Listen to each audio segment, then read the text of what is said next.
hanya BJB loh, BUMD ini sebentar lagi akan diaudit. Auditnya ini pasti gatel. Nah teman-teman, ini lagi viral ini, KPK menggeledah rumah mantan Gubernur Jawa Barat Ridwan Kamil pada Senin 10 Maret 2025 kemarin. Sebelumnya Kang Deddy Mulyadi pernah mengulas sedikit tentang kasus BJB ini ketika Direktur Utama Yudi Renaldi mengundurkan diri dari jabatan direkturnya di Bank BJB tersebut. Bagaimana tanggapan Kang Deddy mengenai hal ini? Berikut cuplikan videonya.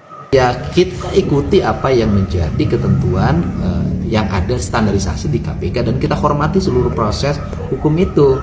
Nah, jadi Kang Deddy akan menaati aturan atau hukum yang berlaku di KPK, tidak akan ikut campur atau mengintervensi. Nah, silahkan saja, kalau kata kasarnya periksa, gitu.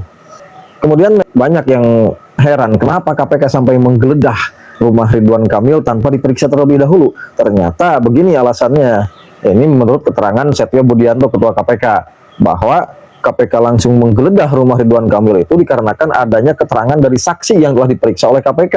Nah, dari keterangan saksi tersebut berindikasi bahwa ada korelasi yang kuat antara kasus korupsi di Bank BJB yang sebesar 200 miliar itu dengan mantan Gubernur Jawa Barat Ridwan Kamil. Makanya KPK langsung menerjunkan tim untuk menggeledah rumah Ridwan Kamil. Nah, kemudian yang paling menarik ini ada seorang netizen yang habis-habisan menguliti Ridwan Kamil dari A sampai Z.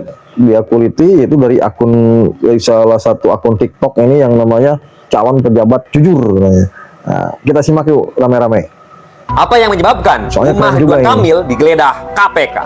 Jadi hari ini warga Jawa Barat dikejutkan nih karena rumah mantan Gubernur Provinsi Jawa Barat yaitu Ridwan Kamil digeledah oleh KPK soal dugaan kasus korupsi Bank BJB.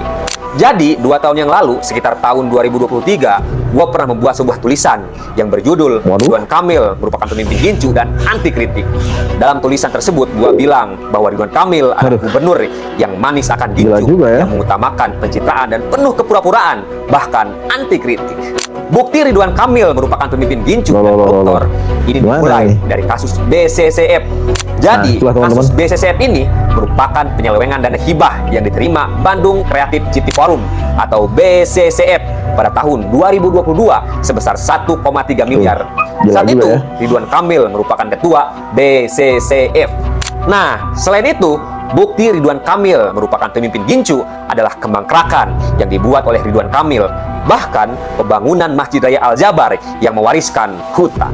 Pembangunan Masjid Raya Al-Jabar ini menghabiskan anggaran sampai 1,2 triliun dan sisa anggarannya ini berhutang kepada Pemulihan Ekonomi Nasional atau PEN.